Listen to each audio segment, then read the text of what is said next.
our match number 2 between Peru and Catfast Nation is already begin preparations. Map vetoes have begun. You guys are voting away like Prohorovka and Abby.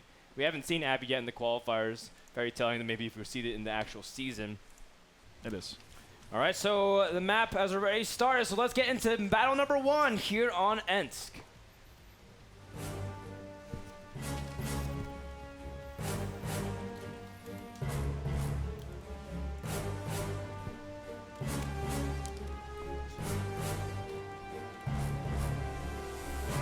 All right, let's go ahead and introduce the teams. Over on the north side, the red team, we have Peru Apus.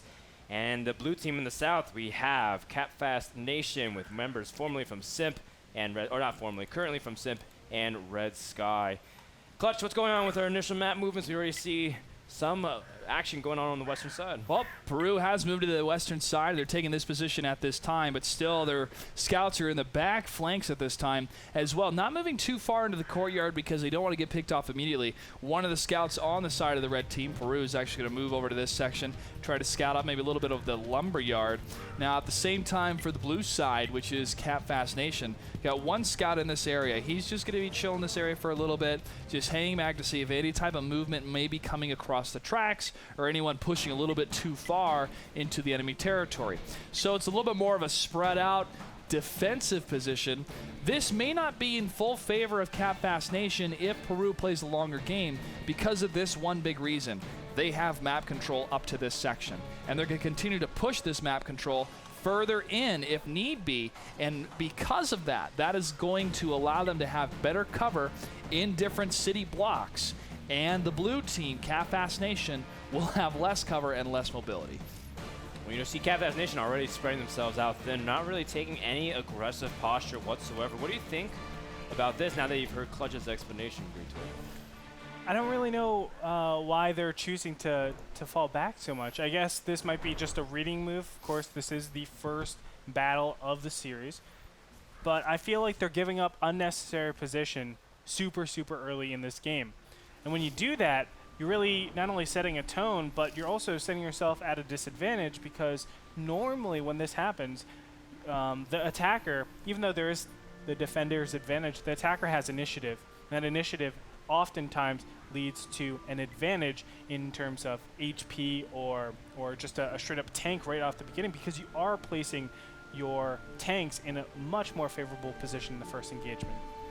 All right, well, we see that Panzer Sudamericana, the AMX 1390, has been used to primarily active scout, trying to see if you can get some spots along the 5 to 7 lines between the railroad tracks, just see if you can get some more vision along the map while the T1s are able to kind of hook the wings and try to see if they can poke out, but still very cautious. And it's a very easy map to get punished if you poke around the corner a little bit too soon. Even if you get tracked and you try to repair immediately, you can get blown up, especially if there's a couple heavies waiting around the corner. Clutch, again, I only see the red side. We have a sight of what's going on here with Randall's screen. What's going on with blue team? Fighting Irish, Victorocious, and Angel of Darkness pushing all the way up on the 8-9 line, and they're in the D section right now. They're in a very aggressive stance. Fighting Irish in the AMX 5100 and Victorocious, that's quite a name, the T69 are pushing in. They're going to get spotted, though, by Towson in the T1. Immediately, shots fired on the T69.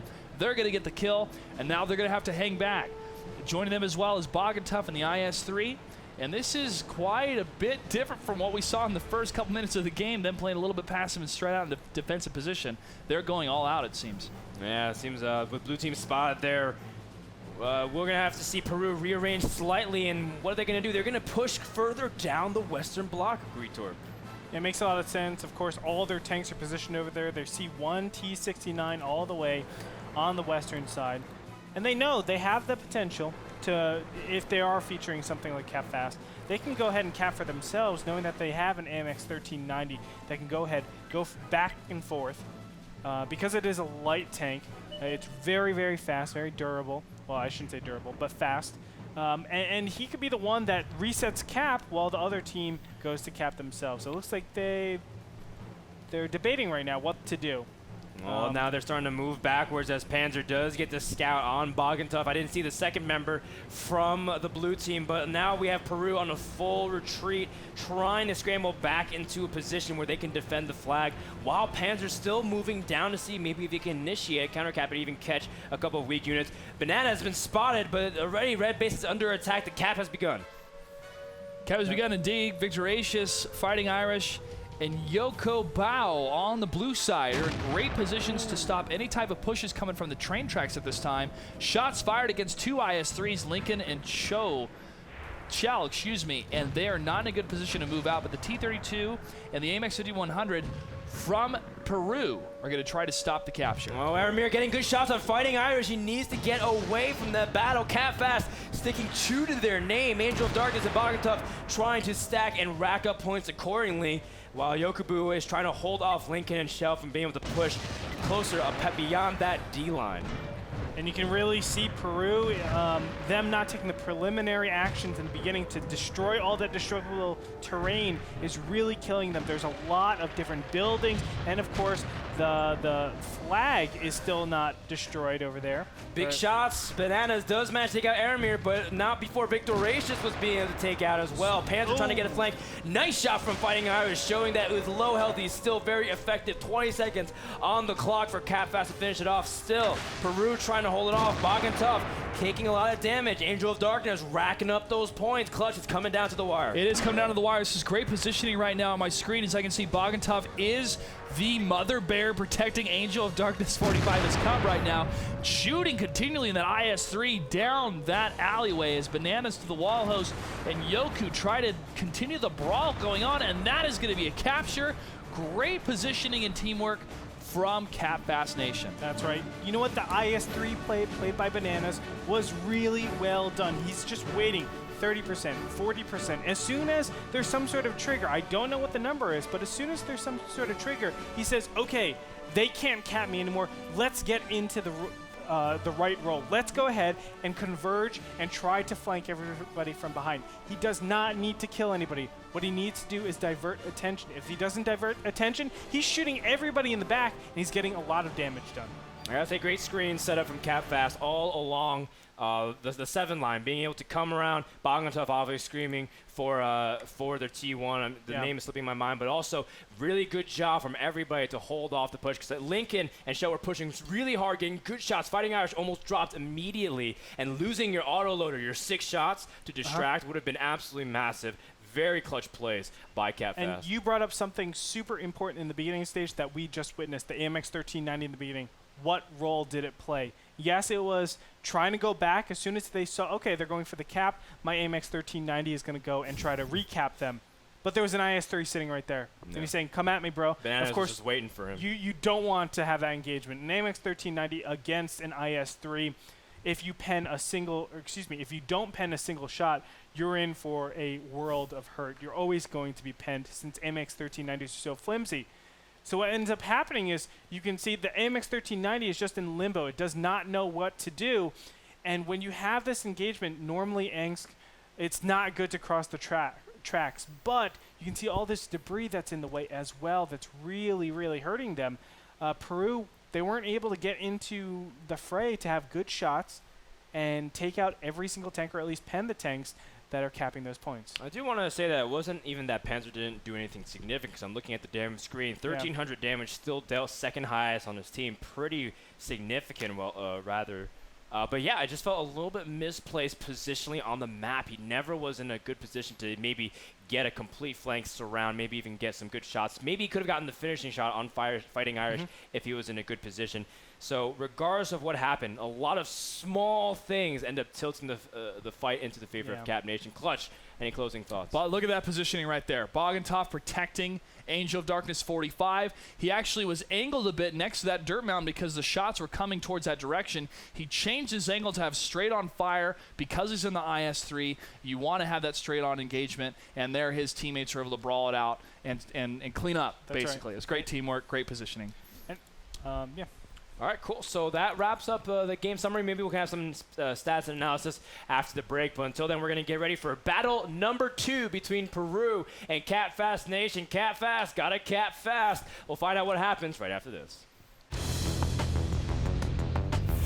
WGLNA. And if you're tuning in for the first time tonight, I want to welcome you and just say that we're having a good time in this qualifier. Gretorp, what happened in the previous game for anybody who just be tuning in right now? Well, we saw cap fast, cap fast. That's right. And that's it. What is capping fast? Capping fast is when you, well, it's a capture the flag type of game. And for every tank you have inside a large circle around the flag, it counts as 1 point. And you get 1 point a second. So if you have 3 tanks in there, it's 3 points a second. That being said, Cap Fast was able to get their tanks positioned in a way where not only are they capping, but at the same time, they're making sure that their opponent's tanks weren't able to get close enough to shoot and kill the tanks that were in the important area. Yeah, of course, the conventional way is to capture with one person, 1 second gets 1 point. So 100 seconds normally allows you to capture. But if you can accelerate it up to 3 people, you can capture a lot faster, hence Cap Fast. Clutch, what do we see for battle number 2? Battle number 2, I believe, is going to be on Runeberg. That's going to be the map of choice. We're going to go ahead and jump on the screen here to give you guys a breakdown of what the map looks like in different positioning. Now, I put these 2 artillery pieces here. Again, this is up to the teams if they're going to choose to have artillery on this map. This is a hybrid map. On the west side, you do see a village, a city that has a lot of cover. But on the east side, that's where you see more of the open fields. Yes, we did name the northern section the TIE Fighter because if you tilt your head, it totally looks like a TIE Fighter. Absolutely. So the Delta Village is where you see a lot of different engagements happen. Usually for the north side, they will take the Delta Village as soon as possible. And rightfully so, because they have a bit of an advantage trying to move to the Delta Village, because for the red team, they have to go through the camping grounds, and that actually delays them a little bit until they're able to reach the Delta Village. What we did see in some previous matches last night is actually the team that spawns to the top will move a couple tanks to this position at the edge of the TIE Fighter, the southern position. That way, they can move when necessary to have any type of crossfire or engagements or flanks through the Delta Village from the western approach.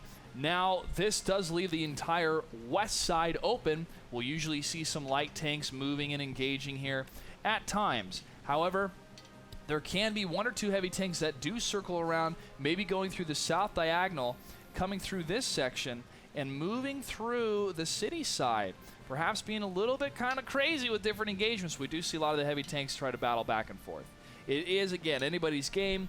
The Delta Village is usually the first skirmish that happens, but with any of these strategies, it is to be determined. Right, so let's go ahead and wipe that board real quick and even talk about cap fast strategies that we sometimes see on Runeberg with big pushes. What can we really expect in that regard? Because we have seen Cap Fast going for quick wins. And Cap Fast will be starting in the southern section. Okay, so Cap Fast in the southern section, I believe they're going to be the blue team, correct? Yes. So let's go ahead and change everything up here to make sure that that is right. My awesome quick skills. All right, so Cap Fast spawns from the blue. At 8 p.m. If they send their scouts initially through this section and up to the north as fast as they can, they will try to detect anything moving from this side. And because of that, they can determine, okay, we're going to push this way first, or we're going to cut in sooner from this area.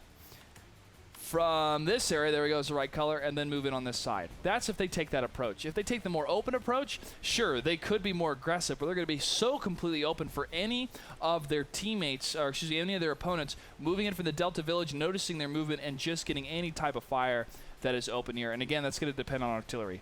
So I predict that Cap Fast, if they're good at Cap Fast, going to push through the city because that allows them to have more cover. But I could be completely wrong. We're just listing opportunities and possibilities. Exactly. Especially considering that the North can go for that eastern village. Gretorp, what do we see in tank selection and the initial picks for this map? Right off the bat from Team 2, which is, of course, Cap Fast Nation, I can kind of feel like they're not going to go for a fast cap.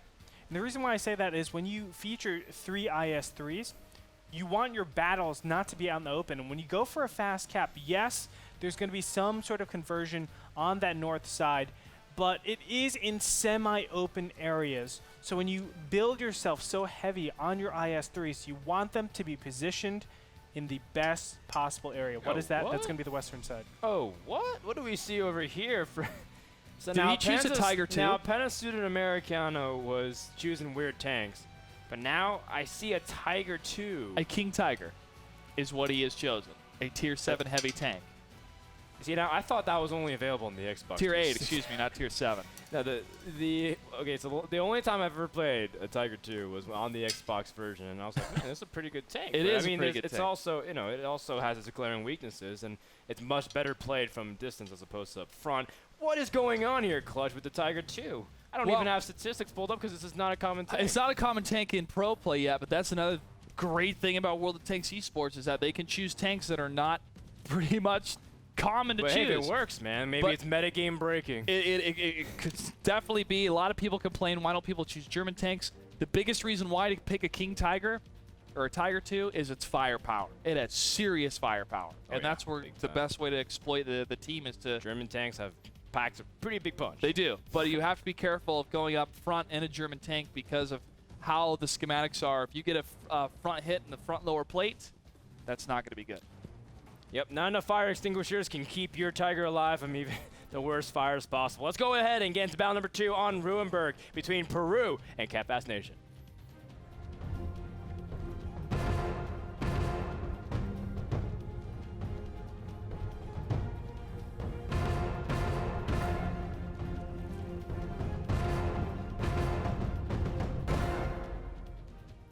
And welcome to Ruinberg in the top half of the map with the red team. We have a very unconventional team composition, but we'll talk about that in a second. It is Peru Apus. And the bottom half, the blue team, we have a lot of established veterans in the scene. They go by an alliance called Catfast Nation, composed of members from Red Sky and Simp. Now, Clutch, we've seen the opening movements. Pretty different, but kind of what we were saying. If we were pushing the west and maybe the north goes for the east, what's going on? Catfast Nation did not push all the way because, smartly enough, you have one of those light tanks in this section right here for the red team, for Peru. He's able to scout any type of movement from the south. Now, they did take the Delta Village. They did move in this quadrant and said, you know what, we're going to go this way. We're going to lock this place down. They have kept one tank here to try to get in kind of that crossfire towards the center section of the map. Now, this is where it's going to get a little bit dicey because the blue team could move to this section and lock in the blue team, lock in Catfast Nation, but Catfast Nation at the same time could just decide, hey, we're going to take out your light tank and we're going to push over to your cap and we're going to cap fast. So it might be a little bit of a standstill to the 5-minute mark, but I'm sure that both these teams definitely have a plan. Oh, yeah, especially with Tiger 2. Panzer student Manakana just dares to be different. As right now he is holding down the middle road of Ruinberg, making sure that alley would be completely shut down while his team pushes the east Delta Village. And Clutch, I want to also ask, what can this Tiger 2 really do from this mid-distance? Is he just going to be poking? Because Panzer was playing a scout earlier, now all of a sudden he's a mid-range sniper? Well, like, what's going on with the that? Tiger 2, this is a tank that you want to play in cities. I mean, it really is. The type of firepower that it has, the type of armor that it has, I mean, it definitely is a good engagement tank, which is why he chose it. It's just the reload rate and the type of firepower it has. I haven't seen it used that much in these type of positions, in these type of matches for esports. I've seen it more for the pub-style match. But when I do see the Tiger 2s, I see them fighting in the cities. That's where we want to have it. Even inside the Delta Village, it's okay, but I would actually have him move more towards the cover of the different villages. But again, he doesn't have to worry about artillery. No, you're right about that. So, in that regard, one less thing to keep on his mind. Gretorp, what do you really see going on over here? You know, it's really interesting. I don't know what to think about the Tiger 2. It performs, as you said, similarly to the IS-3. It has a little bit better pen, a little bit better damage, but you know, it's obviously, it has glaring weaknesses in just its defense, its sturdiness, its ability to be alive even, just because it will be penned, right? It will be penned against gold rounds. It has a little bit more HP than the IS-3. But regardless, I don't know. I'm really torn up where and how they're going to use this Tiger 2. Again, it feels like it doesn't have a glaring advantage that I really like. But we'll see. I mean, it's going to be the eye of the beholder. That's right, indeed. I actually look forward to seeing how he's going to perform with the Tiger 2. To give you guys the stats, I mean, the whole armor, 150 to the front, 80 to the sides, 80 to the rear. Turret armor, 185 to the front, 80 to the sides, and 80 to the rear. It is a Tier 8 heavy tank on the German side.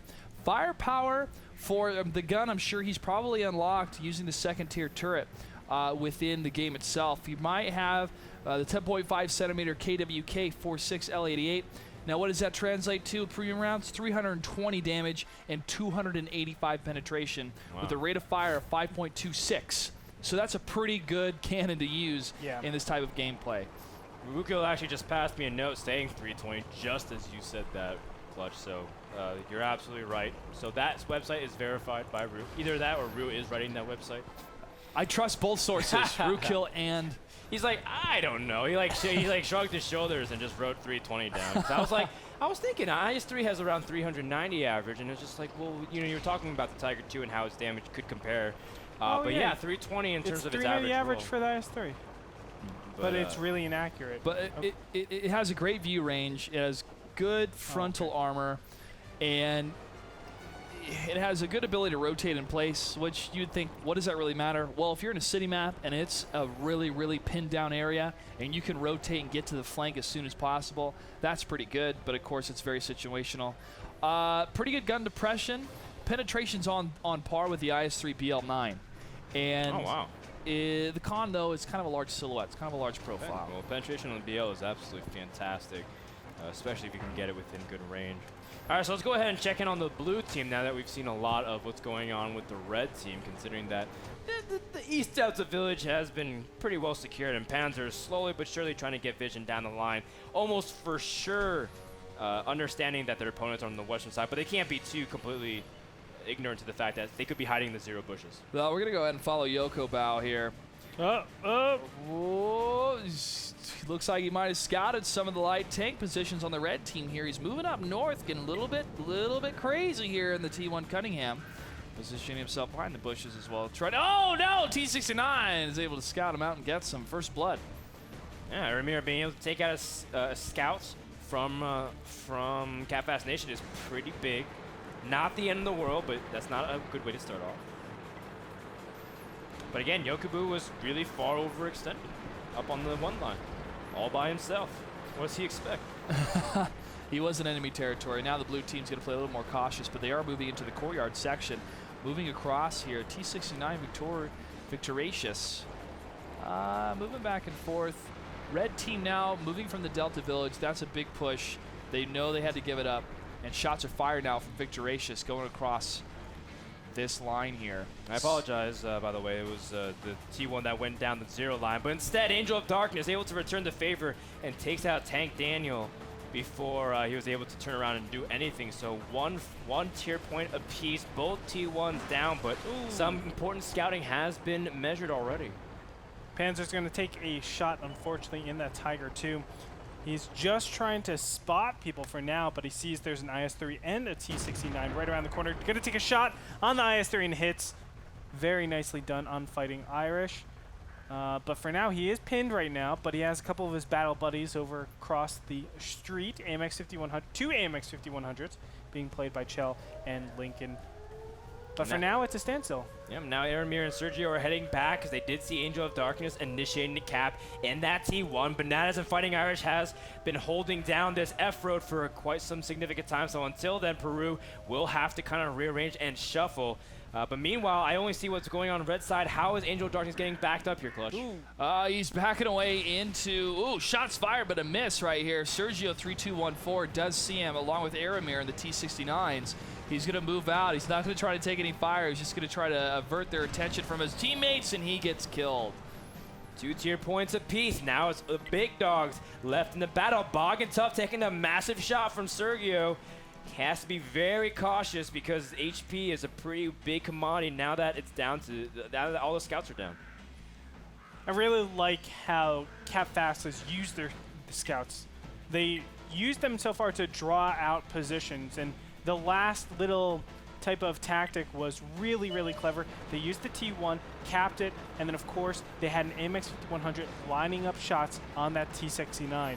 Ramir did receive a couple of shots here and there. I think just one shot landed or penetrated, but it's just the fact that they're really having that cohesion. Still, hold that thought, Gretorp. We have Shell taking big damage, epic bacon strips and bananas going in, but Bogatough able to snipe from downtown. Lincoln is now pegged into the cubby. In fact, Panzer is as well. All of a sudden, Peru, their defensive position has costed them any ability to escape and retreat. Lincoln drops, Panzer is down. No mid-range combat for you guys, as now 5 versus 2 advantage in favor for Cat Fast Nation. And they were able to do this and know that all those tanks were isolated because of those two T-69s being slowed down by not only the Cap, but also that AMX 5100. Really well done, consolidating and congregating their advantage and pushing in a single direction. Their advantage, of course, was isolation.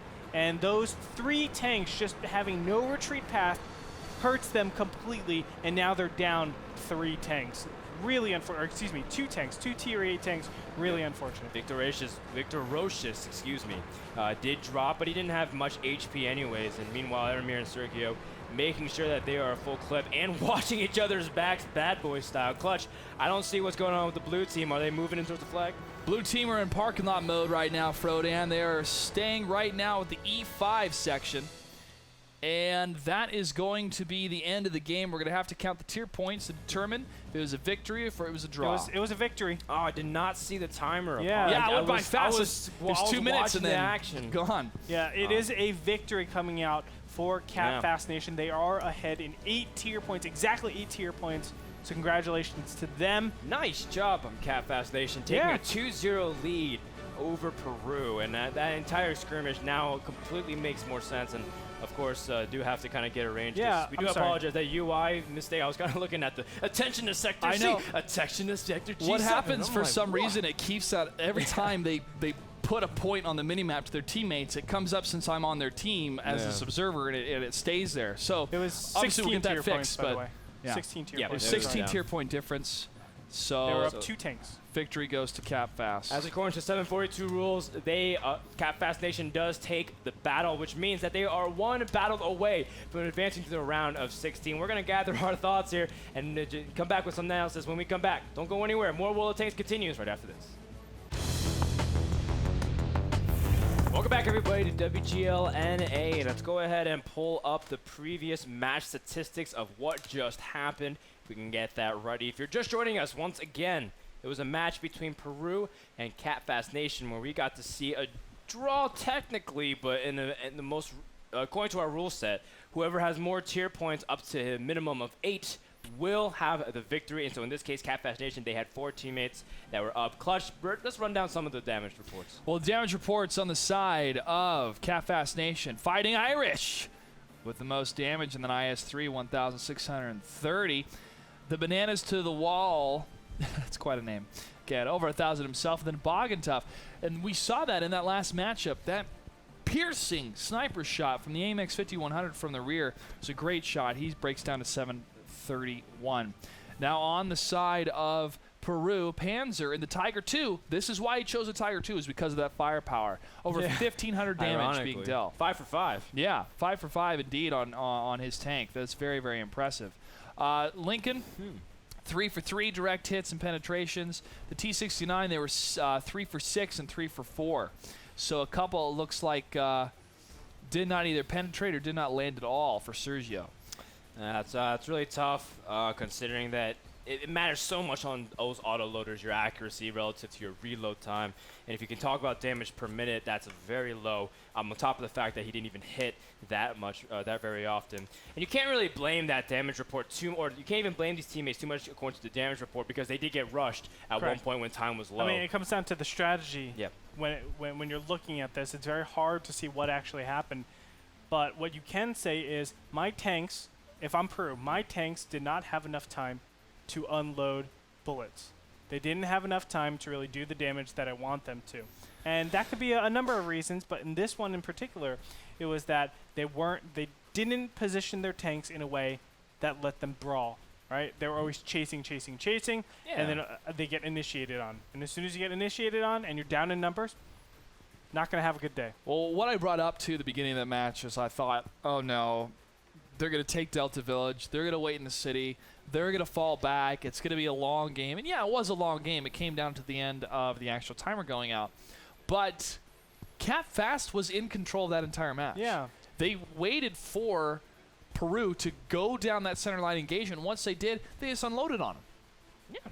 And that was just patient playing, patient playing. The F-Road was a trap from the very beginning, and being able to lure it out. And I think they got good scouts. I think Andre was even saying that they like how they were able to use their T1s to draw Peru out of cap. position. That's the thing. Like normally, Peru is going to have the initiative. They are the ones that say, "I'm going to attack right here."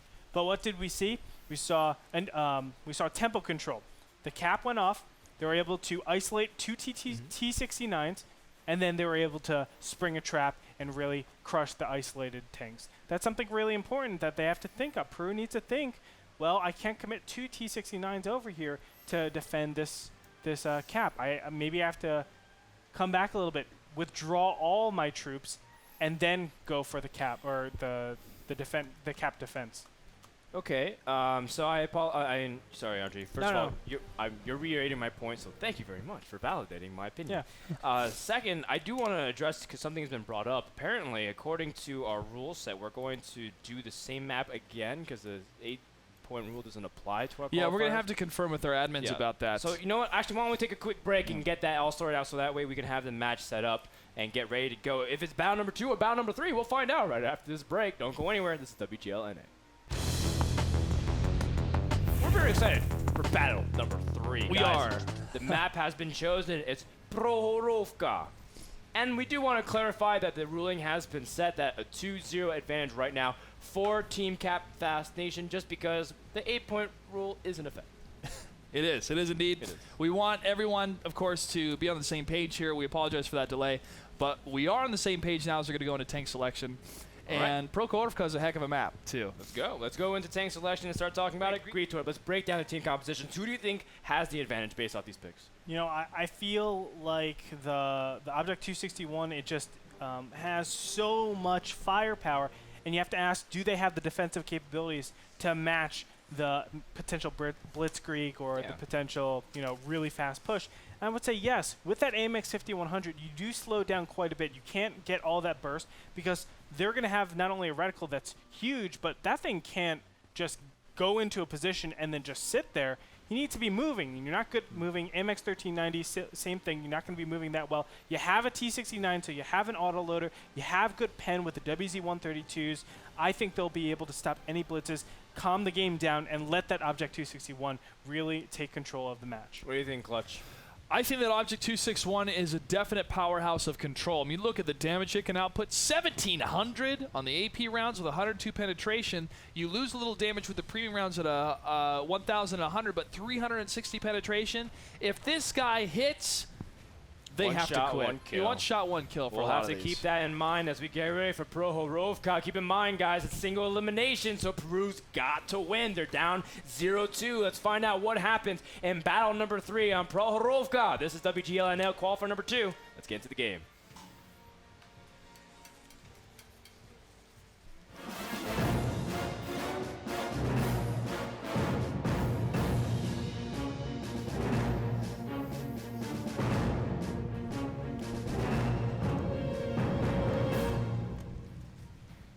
Immediate decisions from Peru as they are charging towards the middle plat. But again, they do have light scouts, so they have to be very active. Meanwhile, the bottom team, the blue team, Cap Fast Nation, what's going on over there, Clutch? Well, it looks like they're going to be a two-pronged different move out here. The Object 261 moving to the right side, depending on if he goes over the tracks or not, still a good position. But one of the medium tanks is going to go on the eastern side of the tracks. Four total, light tanks in the middle. They're going to begin that engagement right in the center here, and they want to get some blood fast. It's going to be Ty Lincoln taking some damage, trying to chase bananas and get rid of that Chaffee. But meanwhile, we see that the object is trying to pick off any of these opponents. Peru gets the first snipe as Panzer is able to finish off the Chaffee, but not without some repercussions. Wow, WZ-132 is going to go down. The other WZ-132 is actually just about 80% gone in terms of health. They're pushing pretty hard, but pushing into a T-69, I don't like it. No me gusta. They're pressuring big time. Lincoln is still pretty weak. Meanwhile, we see that Catfast Nation is trying to take a more defensive posture, trying to see if they can protect their RD at all costs. They don't want to lose it in this scenario. Too big, too valuable. A lot of tier points contribute to that. Yeah, T-52 moving into position. That WZ-132 just needs one hit. Either side, moving over, and crashes into him, gets the kill. Nice save for the Object 261 by his teammates. 1390 is going to get ganked right here, and there is... Ooh, 4 health left from Yokobo. It doesn't really matter. Shell does finish it off, but that's one less bullet that they have to dedicate to it. Meanwhile, Victorocious still trying to get up in posture against Shell. Angel of Darkness also getting some nice shots off Airmirage, trying to escape. Oh, but does manage to whiff, so he doesn't manage to finish him off there. Still has one more shot, it looks like, though. Can he get him? Yes, he does! From downtown, Angel of Darkness taking him out really nicely down. The other AMX 50-100 gets blown up. And Victorious and the T-52 just did that Karasu movement around the AMX 5100. He had trouble trying to track him. Beautiful, beautiful engagement that happened over there in the middle, and now it's just 1390 versus T-52 in the T1. Daniel still trying to hold it down. Victorious gets a kill, and there's a nice little drift from him as well. Victorocious showing off that even the TAC-2 can do really good things against tanks that have no armor. 1390 Panzer trying to hold off, but Angel of Darkness going in for the big kill. And this is the last significant tank restricting Panzer's ability to turn. And Panzer does drop. Look at that Fighting Irish finishing off to make sure for good measure. Security, kill secured. Tosin is the last person remaining for Peru, but that shouldn't be of major significance, and that should be able to wrap it up, as right now it looks like Catfast Nation being able to take out the series 3-0 as Fighting Irish go for the ram! Boom! Oh, 11. Oh, gets the kill. Nice. And that wraps it up 3-0 for Catfast Nation as they take a very one-sided series in terms of the score. Although, what do you guys really think about the series overall? Was it as one-sided as maybe the records indicate? As the record indicates, it was a game of patience, I think, for Catfast Nation. They definitely Catfast lived up to their name during the first battle. We can all agree with that. The second battle was a little bit longer strung, and I think this was to kind of play with their opponent. And honestly, too, in a lot of these qualifiers for these teams are learning things about themselves, of how well they're able to execute, how well they can perform in these different matches. And I think Catfast Nation learned some things tonight about their 7-man team. Yeah, I mean, three different styles, 3 different games. The Catfast, more of a turtle passive style on Ruenberg, and then we go to Prohorovka, all guns blazing, everything was firing out. It was just duels all over the map, and in the end, they came out. It wasn't even really that contested. They still had 4 tier 8s out on the map, up and blazing, including their artillery. What I liked about them games is that they're very robust with their strategies. They can account for a lot of different openings of their opponents. There are a lot of different lines that they're doing. And that's something that's really important that not all teams do in World of Tanks. And they sometimes get punished for it, sometimes they don't. But I liked the simple crossing the train tracks with that Object 261. It sounds really basic, but all of a sudden you have a lot of cover in case there are huge blitzes. And what happened? They knew, okay, well, we know they're running a very light, heavy lineup. Let's go ahead, cross the tracks, get some scouts on there. Of course, they send out their tier 5 scouts, and then they just line up shots. And when it came down to it, Peru was chasing both tier 5s, the T50-2 and the Chafee. And those aren't really the Chaffee. And there are, well, there's Chafee College right around here. It's just funny that you just Chaffee. You use some lotion for that. Chafe. Chafee side scraping. Guys. Well done. Anyway, they're chasing tier 5 tanks that really don't pack a punch. Yes, they're good for the Object 261, which, of course, they're empowered by the 2 tier 5 tanks. But if you're going that far in, you're overextending, you're putting yourself in the crosshairs of your opponents, and you're going to get a lot of damage dealt on you. I think chasing them is okay, but you have to realize this is a time to back up. I shouldn't be going into such far enemy territory not knowing what to expect. And exploiting the weakness of their opponent. When Peru chose the AMX 5100 and Victorocious saw that his T-52, which had already taken damage, could just Karasu all the way around him and continue attacking, it was picture perfect of how mobility beats out firepower on a map like Pro-Qualifier. As you guys were watching different engagements, I was just sitting there going, wow, he's really going to do it. He's really going to do it. And it took him a while to do it, but of course he had some teammates come in a little bit later and do some damage themselves. But it's not over. It is not over when you have a light tank versus a heavy tank if you're able to execute those type of maneuvers. Absolutely agree. So battle number 2, match number 2 has been concluded. As we had earlier in the night, Bear Huggers was able to defeat War and Peace 3-0. Another 3-0 by Cat Fascination over Peru. The last match of the night, Ermagerd versus Boss Gaming. That's still to come when we come back. Third match of the night. This is WGLNA qualifier number 2. Don't go anywhere.